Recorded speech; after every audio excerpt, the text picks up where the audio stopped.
And so the intention here is that we record and we will post this video to the archives just of today's work. So if you would rather not be in the recording or want no chance of being in the recording, just turn off your video, take your name off the screen. Otherwise, I believe mostly the only people who pop up on the recording are those who talk. And so if you're not talking, you likely won't appear, but you could. So just be forewarned. But thank you for that. Our tradition so far, this is the 13th meetup. We're pretty excited actually to have built such a community and such a lovely group of people who keep coming back, and then always a couple new friends. And so for our new friends, the tradition here has been that we take about 4 minutes to introduce ourselves to a couple people. And so I'm going to send you all into a couple rooms. Hold on, let me get my number right. There are about three or so people in a room. When you get to the room, would you just introduce yourself to the others? Tell everybody where you're from and who do you teach? Where are you from and who do you teach? And then I'll give you a call back in just a couple minutes and we'll all come back to hear our presenters. So watch your screen for your breakout room.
We're very obedient. We came when we were called. You came right away.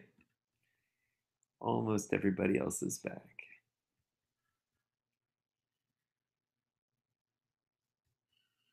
Good. All right, are we all back? I think. We're back. Awesome. So the reason this group's discussions are so fabulous is because all of you are so willing to share your ideas. And so we've started this, this format of 5-minute presentations.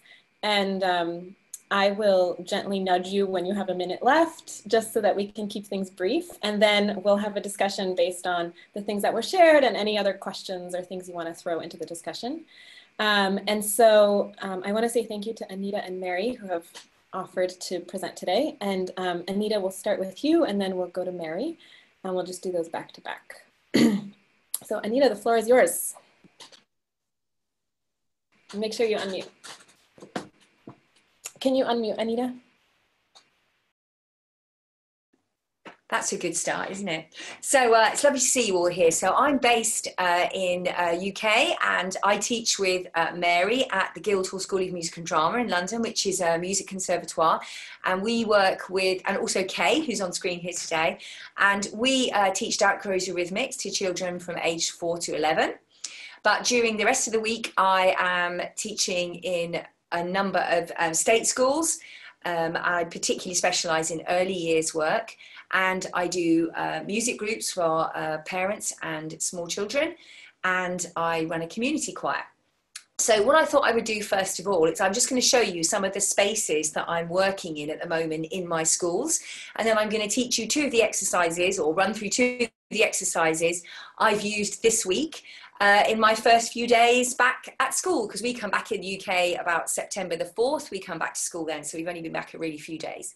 Now I'm going to try and do a share screen, but I haven't done this since July, so I'm hoping it's going to actually work beautifully. So just give me a moment to just bring that share screen up, and let's see what happens. Brilliant. So hang on a minute, I just need to find my thingamajiggy first. Where is it?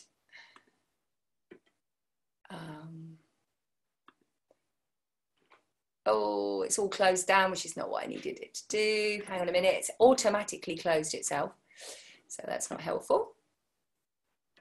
Right, good. Hopefully that is gonna come back for us now. Let's just see what happens. Brilliant. And yeah, I've got it. Okay. So I'm hoping that you can see some pictures in front of you now. So do give me a thumbs up if you can see those pictures. That would be really helpful. Brilliant. So this is one of my schools that I've been working in today, in actual fact. So most of the time I'm in a covered area. I'm outside, but I adjoin onto a playground, which when I first saw it, I thought, brilliant. I've got all the space I could possibly want in the world, except that because of COVID, we have split play times, and all the different year groups are coming out onto the playground at different times. And so today I ended up trying to teach a reception class, and I had all the year 2s on the playground right next to me. And it was the reception class's very first lesson. So that was quite a challenge for me, I can tell you. The children are having to sit on chairs because in my particular schools, they didn't want them touching the ground in any way. So they sit on chairs, and at the end of every session, I have to clean all the chairs and move on. Minimal equipment that we're working with, and the equipment that I am working with, I'm using found objects. For example, I'm using pebbles from the beach that I live near. I'm using fir cones. I'm using sticks from the woods. And then at the end of each week, I leave those pieces of equipment outside, and then the sunshine will clean them, and then I can use them in the following week. In this class here, I was using buckets because they're very cheap and easy to use. And my head teacher was very happy for me to do that. This is one of my other schools that I work in. So you can see, again, we've got the chairs, and at the back of the room, I've got these big bifold doors, and they will open out, and outside I've got this little stage area. So it's giving me 2 classrooms, and while the weather is fair at the moment, this is a very nice and reasonable space to work in. Obviously not ideal for doing Doubt-Crows, but as I'm going to show you later, I have managed to come up with some exercise that work even in this rather tricky space. And the last class I'm going to show you, last space I'm going to show you is this one here. Again, we've got the chairs. all the school's been emptied of a lot of equipment and dumped in the back of my music room for ease for other teachers to get to, which is a real shame because I don't have any tables in this room, and I thought I was going to have enough space to do some decent work, as they'd said I only needed to teach 15 in a class instead of my normal 30. But as I've lost half my classroom, that's not too easy. This is my outdoor area, but again, it runs onto a playground at the bottom of the screen. So it is quite tricky at quite a lot of times of the day, but I am glad that I have got a clear space. Now, I'm aware that time is running on. So what I would like to do is just to do a game that I played with my reception children today. And these children are 4 and some of them are just about to be 5 years old. So they're really tiny, and they haven't done any Darryl Crosby Eurythmics before. It's their first time at school, and the game we're going to play is Pop, Ripple, Freeze, and I hope that you all play this game with me. So if you'd like to stand up and have a little bit of space, that would be great, whatever space you've got. Anita, would you unshare your screen and then we'll be able to see you? I certainly will. Thank you. Then we can see. There we go. You. Excellent.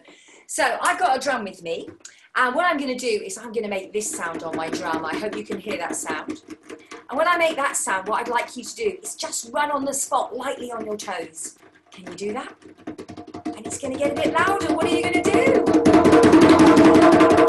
And can you freeze? Here comes a ripple. Lightly on your toes. And freeze. Every time I do a pop, can you do a jump for me?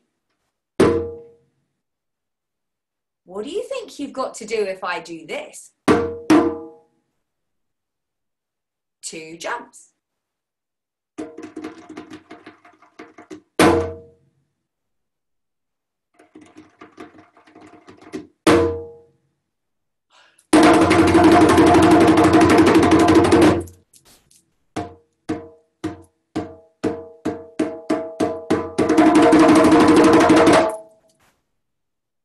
Great. I think you get the idea how that game works. And we played with, when I played it at school today, it carried on for quite a while, and I was using different types of touch on the drum just to observe what they would do. As it's their first class today, we certainly weren't doing a lot of correction. We were just experiencing it. It was so nice to see the children really laughing and having great fun with that. It's brilliant. Now, Anita, 1 minute. Yeah. Thanks. Oh, 1 minute. The next activity I did was all about pulse and unusual sounds that would make people jump. And I had some cards here. And these are my cards. And I had a piece of music that was playing. And this piece of music just had a regular pulse on a drum. And I asked the children to see if they could move one hand in time with the pulse on the drum. And sometimes we did it with a foot. I was trying to get them to explore doing different movements without sound. And then we had a card for shoulders, and we had one for blinking and winking. Blinking and winking. I split the class in half. One half of the class was moving to the explosive flute sound, and the other side of the class was just moving to the drum pulse. I'm going to see if I can quickly play a clip of this in my 5 minutes just to see what will happen. Okay. Here comes the music. So you can choose if you want to move to the flute or if you want to move to the drum.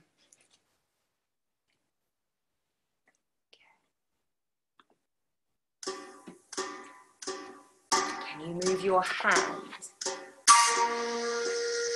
If you're being a flute person, I want you to make a gesture and freeze on the flute sound. Maybe just your foot.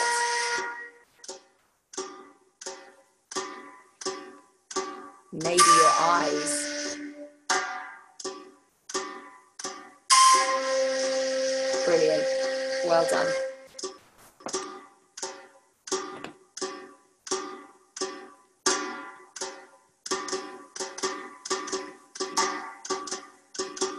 Excellent. I'm just going to stop that now, if I can. Thank you. Excellent. We still hear it, but... I know, I'm trying to stop it. I won't stop. Got it. I can do it now. That's brilliant. It's gone. Oh, no, it hasn't. No, I still hear it. Why can we still hear that? Right, I'm just going to get rid of that somehow. Don't do it anymore. Well, Anita, you're up as soon as music goes on pause. Excellent. It's gone. It's gone. So much. That was very quick, and I didn't really explain that last activity very well. We'll talk about it. We'll have a chance sure. to discuss it. Thank you.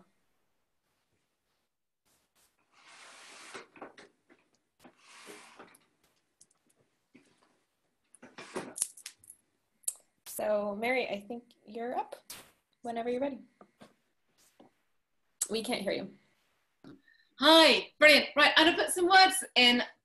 So I'm gonna talk very, very quickly, and then I'm gonna give you a task. I've got a piece of music for you all to move to. So I'm really glad that Anita has done a warm up. Well, not a warm up, but I'm glad that she's warmed you up a little bit. I teach Dark Rose Eurythmics in London, across many settings, but I also call myself an interdisciplinary artist, and it's such a joy for me to discover Dark Rose suddenly, because all the things that make sense to me joined up, and using text as a starting point was wonderful too, and it's just so exciting for me. So I'm going to write some words into the chat box for you just now, because these are words which are text from a song that we're going to move to. There's this one and this one. Here we go. This is a piece of music by Purcell, written for the birthday. It's called Birthday Ode for Queen Mary, but it's arranged by Christine Puhar, and it's a beautiful arrangement. And wait, yeah, I suppose these are all words which incite movement or connect with movement. I'd like you to use these as a movement score when I play the track, which I'll play in a minute, and that'll be it. When the track's finished, that'll be the end of my session. So it's just for you to enjoy, and you can do it seated. So you've got these words: strike, touch, wake, sing. And it's just, oh yeah, inspire is another one, sorry. Inspire, I think, is another one. So these words could be, they're a movement score. And I gave this as, I do a little bit of work with dancers, and I gave this as a provocation when it was my birthday, because my birthday was in April, and I gave this as a provocation for people to come up with a dance piece or a movement piece that following perhaps the phrasing of the singing or any repetition in it, using these strike, touch, wake, sing, inspire, any movement words as a score as well, to give you a bit of a repertoire. So I'm going to put the music on now. I'm going to share the music with you, and you can just go away with it. It's going to be a 4-minute, just under 4-minute exploration and enjoyment, because it's a very joyful piece of music. So bear with me while I get the music up. So I'm going to go share screen first.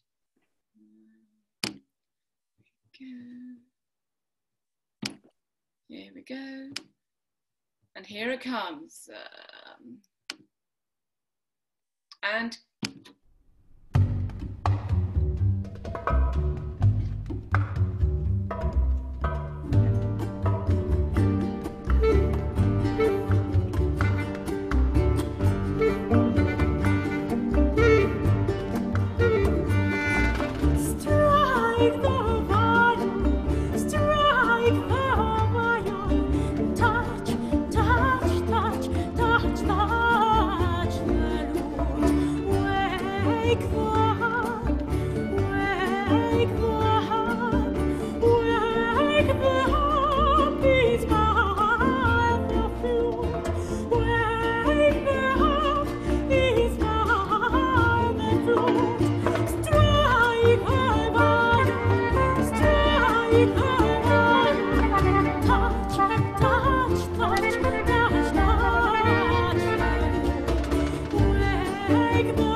sing your patroness.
strike hard.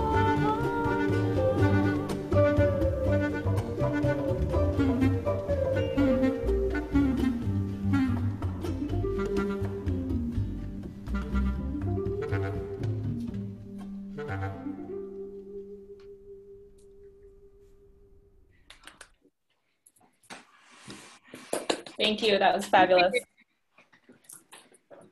Thank you, Mary. My pleasure. Well, the floor is open for questions, reflections. You can we can talk more about the activities that were shared, ask follow-up questions. You can also bring up other things. You can type them in the chat, or you can wave, and Stephen or I will call on you.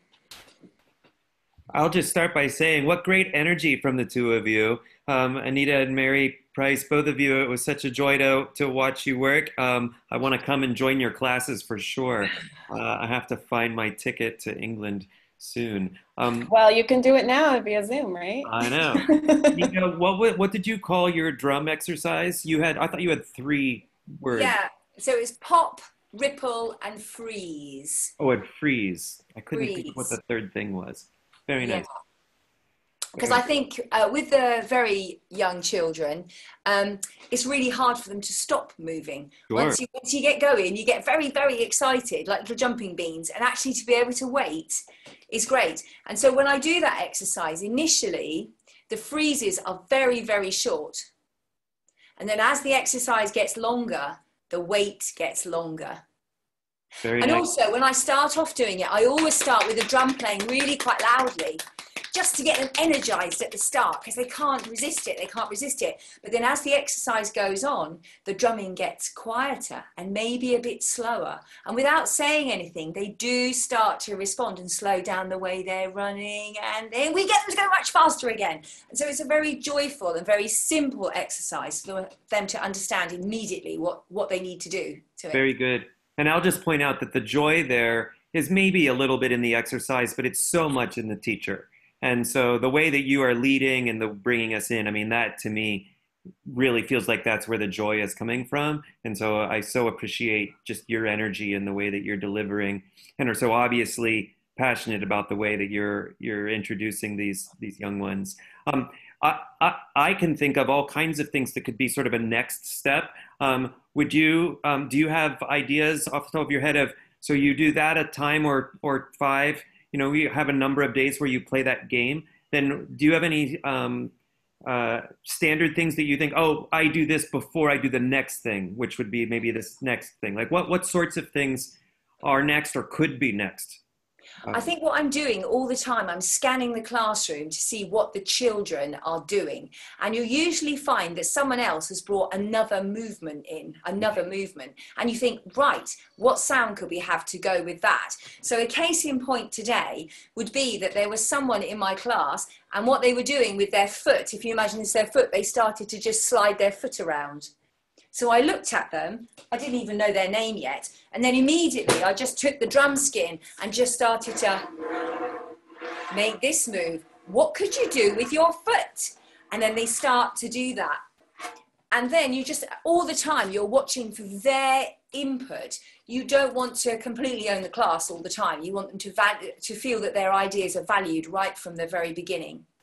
And then the next thing that I would do is I would actually ask them to go away, and I'd say, can you make, this would maybe after a few weeks, I'd say, can you make up a pattern of pops and ripples and freezes? And so they might do different types of jumps and then seeing if they can freeze. And that works really, really nicely. So it's a simple little way into making these little compositions. And then what we are going to do is we're going to translate these into some body percussion activities as well. We can do in my schools, if I'm outside, I can do a small amount of singing. I have to be with a visor, but the children don't, because in England they're in their bubble and they're allowed to, you know, as long as they're spaced, they can sing. So we're going to do body percussion because we can't do as much singing, and again move them on to making their own little improvisations in sound and movement. It's lovely. Thank you so much for all of those ideas. And of course, the ideas are limitless, but those are some really great ideas as to what would be next. Who else? Who does anyone have? Kay? Yeah, I'd just like to say thanks to Mary and Anita. I work with them, so I'm very proud of them. It's great to see. I know all about Anita's energy and Mary's energy too. I've got a question for Mary, actually. I was just thinking about the words that you chose. Did you do this live? Have you done it in person, Mary? Have I done it in person? No, I just sent it as a provocation. Have I done this one in person? No. No, I haven't. I mean, it's a very, but I would like to. It's only because I've only done it since lockdown. I'd love to do it live. I have visions of meeting people in parks and doing this. Yeah. So I mean, so I guess I was thinking, like with singing, if you'd done it, you'd have some people pretending to sing, and you'd have some people presumably singing, and some people, yeah. It's just quite fun. So for me, it's more. So it's completely open. So it's completely open how people are, because people are at different places. And when I sent this, if I was to send this for people who've been studying Dark Rose Eurythmics, they'd interpret it in one way. I mean, singing isn't necessarily singing, and in fact, even myself, singing was more of a kind of an open thing. So singing with the body, then. Singing with the body, yes. It's not miming. It's not, yeah. But it can be, if that's where people are. I just had this vision of, you know, some people sing out loud, some people pretending, and then some people, using, Yeah, I mean, it could be, I mean, it's a really simple, but for me, I do this a lot with, I've done this when I've done movement compositions myself for my Dark Rose license, solo piece. I chose a piece of text that I thought my piece wasn't based on the text, but I used text as a way in for me to help me create other things, to bounce off into another direction. But for me, it's really, if I say, and dancers use this terminology and it's beautiful, say, this is your score. Your score is spinal listening. Your movement score is dancing as if there's somebody 3 foot in front of you and you're copying them. These are really common. These are, and Selma's nodding, these are really common provocations for movement within the dance world. And they're really, really, really useful. So for me to say, use this, it could have been that somebody could have explored different ways of touch all the way through. It's very, very open, because it's about giving people a way to listen to a piece of music or enjoy a piece of music without being completely stuck and not being given any tools to work with. But also it's great fun. And this wonderful dancer called Lucas Villafont, who's based at Paris Opera, who's trained, he's taught at Wuppertal, he's learned from Dominique Mercy. He made me a dance piece. It was so beautiful in a park somewhere. He did it based on that provocation. So yeah, that's it. That's quite a long answer, sorry. Thank you. Who else? You have something either to comment or to talk to today? So I see your hand up, but your name's not on the screen yet. So go ahead and unmute yourself. Oh, you mean Rebecca? Is it Glass? Yes. Okay, go ahead, Rebecca. Rebecca. Hi, I have Rebecca, there's an odd thing. I don't know if everybody else happens on their screen, but the whole last week, most of the people on my screen, I can see their names. And then there's always a couple people that I can't see their name until they unmute themselves. That is weird. And then when That's weird. Your name will stay. So I'm sorry, I didn't know your name, Rebecca. Welcome. That's okay, thanks. So Mary, that would be, I teach private voice, and that would be the kind of an exercise that I would use in my studio for a student. It's brilliant to find that piece of music that's a different interpretation of it. So if I had a student learning that song, something like that would be really useful for them to kind of shake it up a little bit. And using those that movement terminology for them to think about the text in a song, because so many times vocalists, and I imagine people in other private studios, get so stuck in the technique that they don't think about, you know, the large part of the song. And so giving them the text as a singer, or I'm sure there are other things that you could do as an instrumentalist to be able to sort of shake things loose in their interpretation of the song. That would be really a great thing to do with it. Yeah, absolutely. That's a really good point. Christine Fluhar has done so many wonderful arrangements. And if you're not familiar with her, find her, listen to her, because she really shakes it up. So it's really lovely, and I've done it when I've done work with adults. I've used her arrangements of Handel alongside, you know, the more conventional versions of Handel, because it is useful. It throws, as you say, it throws a different light on it, and it might give a bit more energy. And then you come back and you might follow the melody a little bit more, or hear it differently, because it's been mixed up a bit. Yeah, it gives you a different performance even in the traditional one when you go back. Yeah. Yep. Very nice.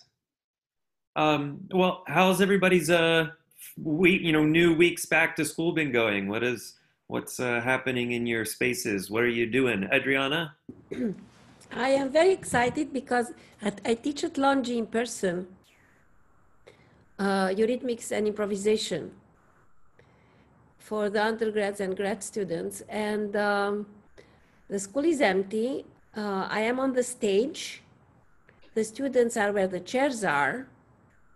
So very far away from me. The space is huge. I have mask. They have a mask.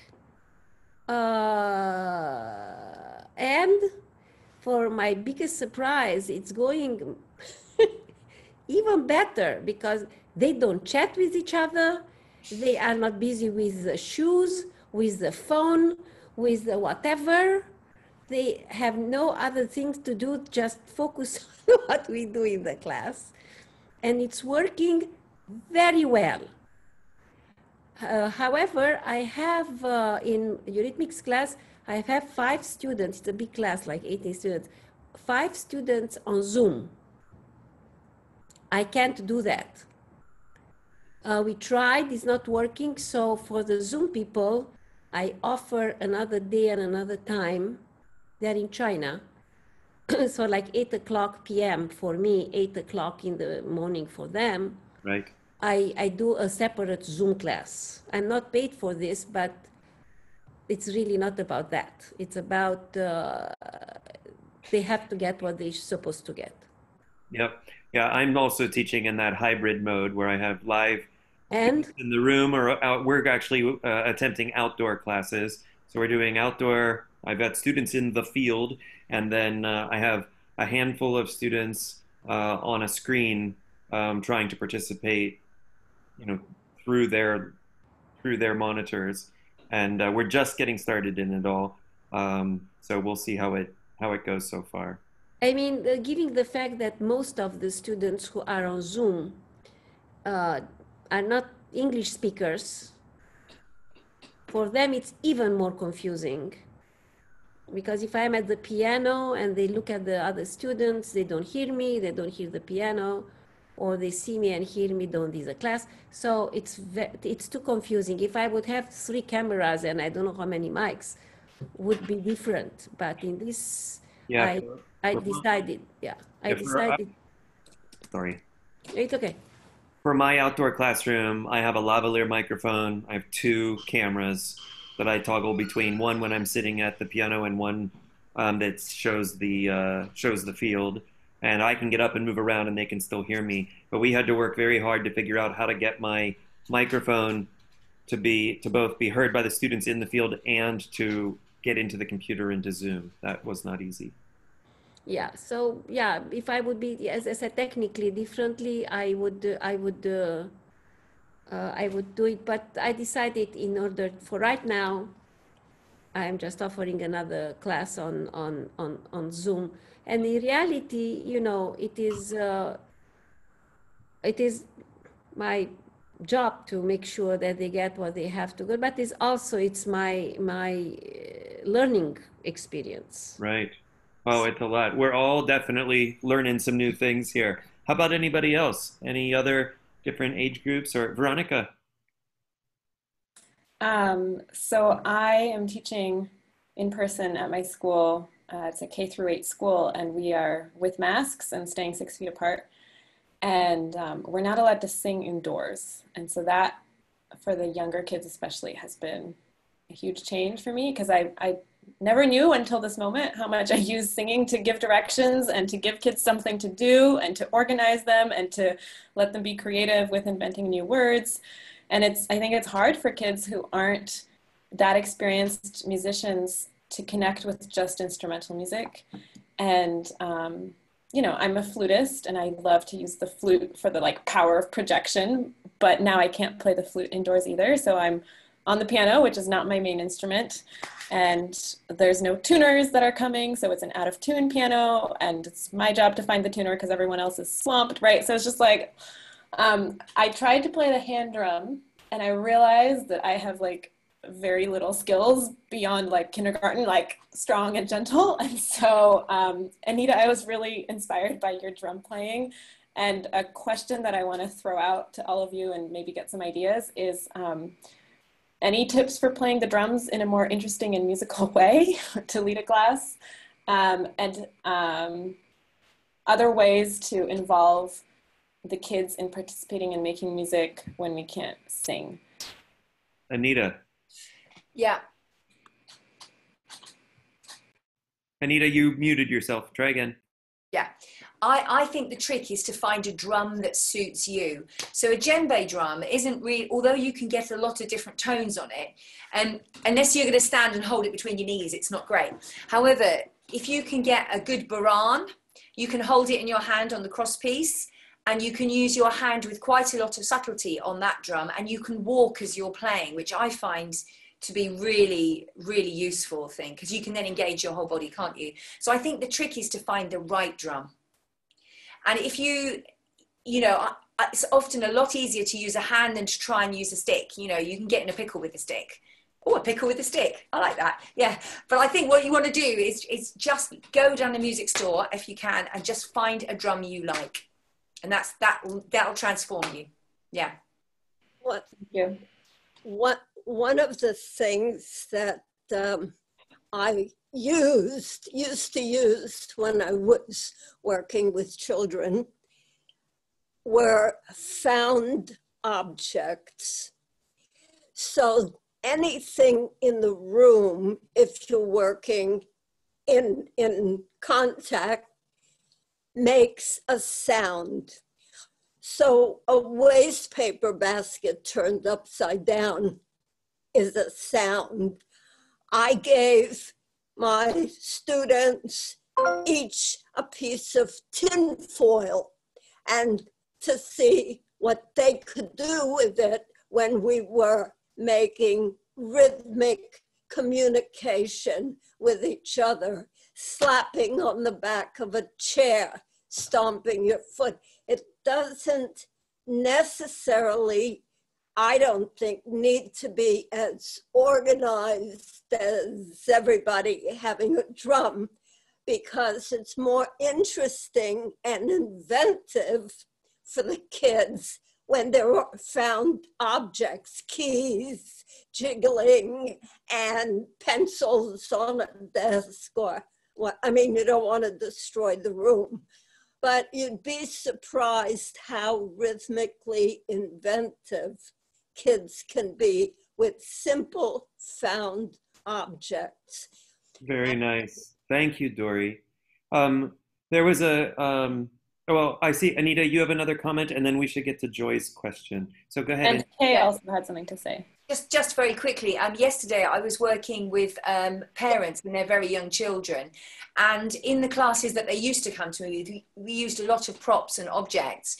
But yesterday I had socks hung up on a washing line, all pegged up, and in each sock was, yesterday in my first group, I had spades, as in buckets and spades, and in the second group I had a pair of flip-flops, tiny little children's flip-flops. And then we used those to play the park. So just as you were suggesting, Dory, we went out and we found the railings of the park and we played the tree. And we just used those things. And they all had the same objects. There was no arguing about it because they were little tiny people. And then each week when they come to a music group with me, the socks will be pegged up. And I've got a little sock song. And in each song, there'll be something different, all the same, that they can use to play the space. I like that. That's great. Outstanding. Veronica, who did you say also? Kay, and Yeah, then I was just going to say that, because echoing what Dory said, I'm not teaching at the moment, but I'm a student, but I used to teach in high school, and in the UK we had a show, it's gone off now, called Stomp, which used made rhythmical pieces from junk. And when I did that with my classes, it was often the most popular unit of work we did, and they did things with basketballs. They brought in their own junk. We did stuff they had conversations with stuff out of their pencil cases. All, you know, it was really, really good fun. Just to echo that, you don't have to have musical instruments really to create music. Very good. Joy asked if we have experience teaching asynchronously. It seems that most of our conversations of the 13 meetups have been mostly about synchronous, but we definitely have come in and out of that conversation. And we had an early, I don't know, was it our second or third meetup where we talked about asynchronous specifically. We'll direct you to Anthony Molinaro's website, Mr. Mo Music. I'll look it up and put it in the chat. But Anthony has posted a whole series of asynchronous videos, for his students at home. I'm not sure. We have to check in with him and find out what he's doing right now. But I know that in the spring, all of his teaching was asynchronous he teaches at an public elementary school. And Anthony has shared here before, and we just love him. Does anyone else have thoughts about asynchronous, or we might just refer to Anthony? I know that Eiko Ishizuka was trying it for a while, and then I think she went back to live because she just had no idea if anyone was watching it. Like that there was this, like, you have an appointment and you show up, and when you send busy, overwhelmed parents a video to watch on your own time, like very few people actually watched it and did it. But I think that might be a really interesting, if anyone knows, anyone who's doing asynchronous teaching, just send them our way and we can ask them to share and present, because you're right that we have definitely not gravitated that. Yeah, Joy. And it's not really an option. Like, that is not everyone has the option of one or the other. In some cases, we know that colleagues are required asynchronous, and in other cases, the technology or the culture needs it to be asynchronous. Joy, what did you want to tell us a little? Yeah, it's just for my community music programs where I'm trying to, oh, sorry, my video is just really strange. But anyway, yeah, it's just like, we still can't really go into the communities. So it's just like, I'm looking into if asynchronous videos or just small little things could be a possibility. And it's actually occurring to me, we have talked about this in a couple different ways. The other set of meetups that we've talked through were those with Sandra Nash, and when we talked about Heather Gell. So Heather Gell was the sort of the grande dame of Australia for many years, who inspired many teachers, and she had a major part of her professional work was teaching over the radio, and so which is nearly, has much in common with asynchronous in that you can't react to what you see. And so the students had to just show up at a time, and it really wouldn't have mattered if she was pre-recorded or not pre-recorded or live. I think at least at the beginning of her work, it was it was live. But then by the end of her doing those, she was doing television teaching. And so those would have likely been pre-recorded. And so she couldn't see her students. She just had to sort of act like they were there and ask the question and wait for the moment for the student to answer when she couldn't hear, and work. And she was really very dedicated to those classes. And I know that there's now generations of teachers who are, following through on so many of her initial ideas. So I would say it's not, in my opinion, it's not that one is better or worse than the other. They just are kind of useful for the things they're useful for. Mary? It's something that I was really, when we first started having to move online, I've been doing these online yoga classes with Yoga with Adrienne for quite a few years now. but I was really struck because she teaches by video, but she is really brilliant. She is a fantastic model of somebody who engages the student as if they were in the room with them at the real time. And she is very skilled. And I think these are probably skills that Heather Jill naturally had and also developed. And I've mentioned this to other people, she'll give corrections. She'll say simple corrections to people. Go, yeah, head over heart, heart over pelvis. You go, oh yeah, and you organize yourself, or do this or do that. She generally corrects in the positive, and I would say if anyone's thinking about teaching anyway, in that way, to have a look at her videos or would anyone agree? Because it's such a brilliant skill, and it's always pleasant and always positive and draws you in. Just wanted to add that. I come with a fair bit of skepticism. I'm still skeptical after helping, co-leading these conversations for these months and coming into it. My disposition just kind of it just keeps at this nagging thing in the back, like, this could not work. This would never work. I would never do this.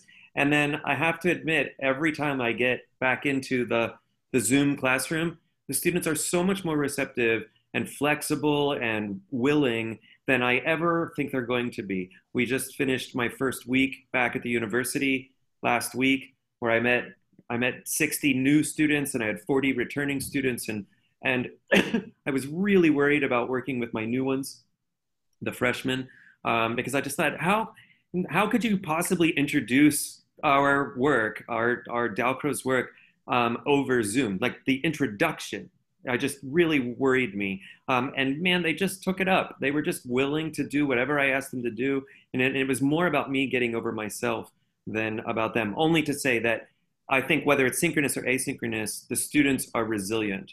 And if they can just get in front of the screen or whatever the modality is, they're willing to do it. And then I'll just say one more bit, which is just coming out now of so many months of seclusion, that to have anything to do and any kind of interaction is way more than none. And so I think there's also something really exciting in the kind of work that we offer. So go Joy, you can do it. I know you can do it.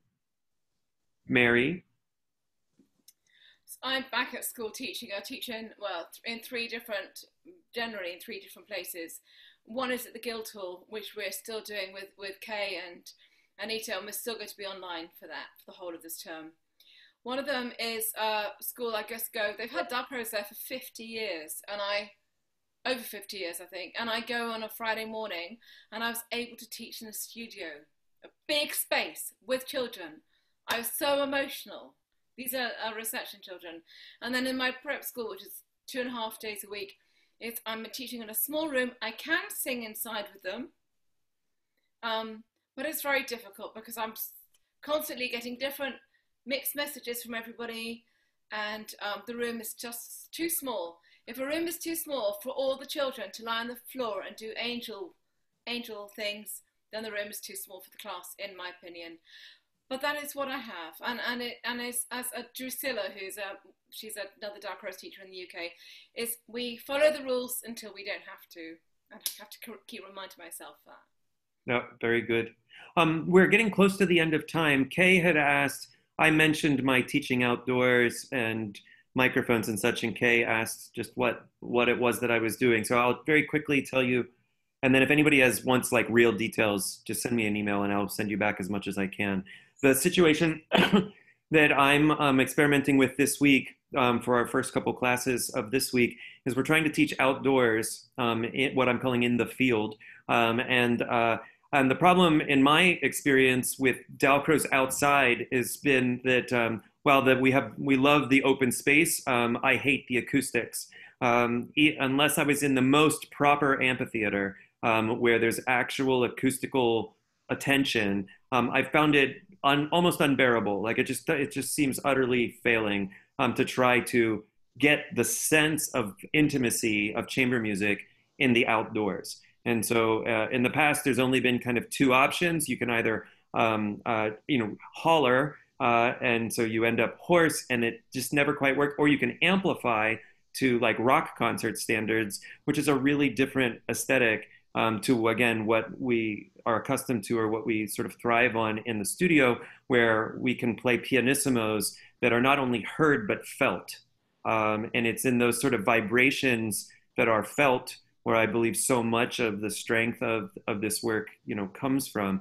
And so because I've never had a good solution for that, I mostly have just thought, we won't do that outdoor. We'll just stay indoor. But now with COVID and all of these, I've been working harder to try to find some solutions. So I found a decent digital keyboard, which normally I also stomp my feet about. I hate playing, but I'm trying to get over myself, and I've got a decent digital keyboard that we figured out how to get outside. And then I have a setup, and it gets technical. So again, I can send you as best the details I have, but what I have is a digital keyboard that goes into a mixer, a very small 4-channel mixer. On one channel of the mixer is the keyboard. A second channel of the mixer is a lavalier microphone, and my university had a couple nice ones sitting around, so I have a professional grade lavalier microphone. I look like Britney Spears with my little headset that I'm wearing. And so I have those two things.